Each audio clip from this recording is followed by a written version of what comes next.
Brought to you by V-Guard, co-powered by Sensodyne and Vimal. పలుకులలో Kesari. Associate sponsor UltraTech cement. వైద్య విద్యలో ప్రవేశాల కోసం నిర్వహించే నీట్ పేపర్ లీక్ తో పాటు ఫలితాల వివాదం తీవ్ర దుమారం రేపుతోంది. నీట్ ఎగ్జామ్ రద్దు చేసి మళ్లీ నిర్వహించాలంటూ దాఖలైన పిటిషన్ పై విచారణ జరిపిన సుప్రీంకోర్టు కీలక వ్యాఖ్యలు చేసింది. నీట్ పరీక్షను రద్దు చేయడం అంత సులువు కాదని పేర్కొంది. అలాగే కౌన్సిలింగ్ ప్రక్రియపై స్టేకు సుప్రీంకోర్టు నిరాకరించింది. లీకేజ్ ఆరోపణలపై కేంద్ర ప్రభుత్వంతో పాటు పరీక్ష నిర్వహించిన నేషనల్ టెస్టింగ్ ఏజెన్సీకి సుప్రీంకోర్టు నోటీసులు జారీ చేసింది. సమాధానం వచ్చిన తరువాత కేసు తదుపరి విచారణను జూలై 8న చేపడతామని కోర్టు స్పష్టం చేసింది.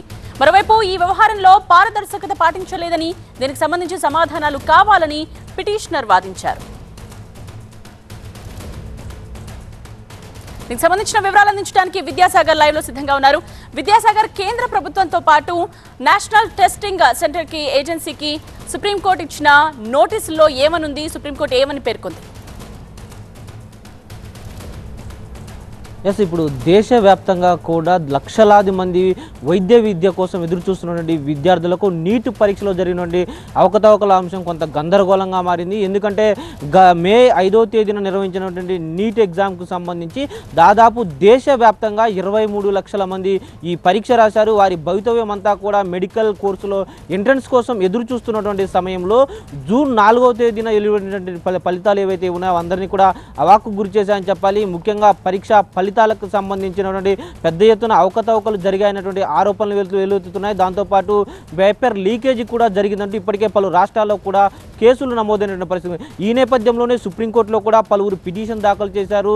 ఈ అవకతవకలు జరిగాయి కాబట్టి నీట్ ఎగ్జామ్ను రద్దు చేసి మళ్ళీ నిర్వహించాలంటూ కూడా పిటిషన్ దాఖలు చేస్తే దానిపైన ఈరోజు సుప్రీంకోర్టు న్యాయస్థానం విచారణ జరిపి ఏదైతే పిటిషనర్ కోరుతున్నారో అది అంత సులువైన విషయం కాదు చాలా. ఎందుకంటే పరీక్షకు సంబంధించి ఒక పవిత్రత కావచ్చు, గౌరవం కావచ్చు, దాన్ని ఎక్కడా కూడా తగ్గించలేము. పరీక్షకు సంబంధించినటువంటి ఏవైతే ఆరోపణలు చేస్తున్నారో వాటి మీద అసలు ఈ పరీక్ష నిర్వహించినటువంటి నేషనల్ టెస్టింగ్ ఏజెన్సీ ఏం సమాధానం చెప్తుందో ఎదురు చూస్తామంటూ వారికి నోటీసులు జారీ చేసినటువంటి పరిస్థితి కనిపిస్తుంది. దాదాపు ఈసారి నీట్ ఎగ్జామ్కి సంబంధించి 23 లక్షల మంది పరీక్ష రాస్తే 67 మందికి 720కి 720 టాప్ ర్యాంకు సాధించడం అనేది ఇప్పుడు అందరి మధ్యలో కూడా అసలు ఏం జరిగింది అనేటువంటి ఒక ప్రశ్నను తలెత్తేలాగా చేస్తుంది. దాంతోపాటు దాదాపు ఈ పరీక్షకు సంబంధించి ఒకే సెంటర్లో, హర్యానాకు సంబంధించి ఒకే ఎగ్జామ్ సెంటర్లో 6గురికి టాప్ మార్కులు ఎలా వచ్చాయనేటువంటి ఒక ప్రశ్న కూడా ఈ ఒక ఆరోపణలకు సంబంధించి పెద్ద ఎత్తున బలం చేకూరుస్తున్న పరిస్థితి కనిపిస్తుంది. ఎందుకంటే గత ఏడాది 2023లో జరిగిన నీట్ ఎగ్జామ్లో కేవలం 2కి మాత్రమే 720కి 720 వచ్చాయి. అంతకుముందు సంవత్సరంలో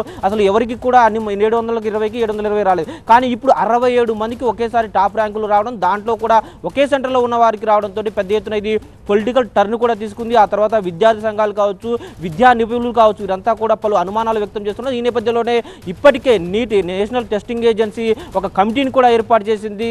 ఏదైతే యూపీఎస్సీ మాజీ చైర్మన్ అధ్యక్షతన 4 సభ్యులతోటి ఒక కమిటీని ఏర్పాటు చేసి అసలు అవకతవకలు జరిగాయా లేదా అన్న అంశాన్ని తేల్చడానికి ఒక వారం రోజుల గడువు విధించిన పరిస్థితి. ఈ నేపథ్యంలోనే పలువురంతా కూడా కోర్టుకు వెళ్లి పరీక్షను మళ్లీ నిర్వహించాలని కోరుతున్న నేపథ్యంలో ఇప్పుడు సుప్రీంకోర్టు చేసినటువంటి వ్యాఖ్యలు కీలకంగా మారాయి. దాంతోపాటు నీట్ ఎగ్జామ్కి సంబంధించి మరికొద్ది రోజుల్లోనే కౌన్సిలింగ్ జరగబోతుంది. విద్యార్థులంతా కూడా ఏ కాలేజీలో సీటు వస్తుంది, తమకు వచ్చిన ర్యాంకుల కన్నా దానికి సంబంధించి ఎదురు చూస్తున్న నేపథ్యం దాని మీద స్టే ఇచ్చేందుకు కూడా సుప్రీంకోర్టు నిరాకరించింది. అయితే ఇటు ఆరోపణలకు సంబంధించి కూడా ఇప్పటికే నేషనల్ టెస్టింగ్ ఏజెన్సీ స్పందించినటువంటి పరిస్థితి ఉంది. రేపు పొద్దున సుప్రీంకోర్టులో కూడా ఇదే అంశాన్ని లేవనెత్తేటువంటి అవకాశం ఉంది. ముఖ్యంగా నేషనల్ టెస్టింగ్ ఏజెన్సీ చెబుతున్నటువంటి సమాధానాల ప్రకారం డెఫినెట్గా ఏదైతే గతంలో పరీక్షకు సంబంధించి మే 5న కొద్దిమంది అభ్యర్థులు ఆలస్యంగా రావడంతో వారంతా కూడా సుప్రీంకోర్టులో పిటిషన్ దాఖలు చేశారు. సమయాభావం కోల్పోయాము, మేమంతా కూడా దానికి నిర్వహణ ఏర్పాట్లే కారణం అంటూ చేశారు. కాబట్టి వారందరికీ కూడా అదనపు మార్కులు కేటాయించాం. దాంతోపాటు ఫిజిక్స్లో ఒక ప్రశ్నకు రివిజన్ మార్కులు కూడా యాడ్ చేయడంతో ఎక్కువ మందికి అత్యధిక మార్కులు వచ్చాయన్నది నేషనల్ టెస్టింగ్ ఏజెన్సీ చెప్తున్నటువంటి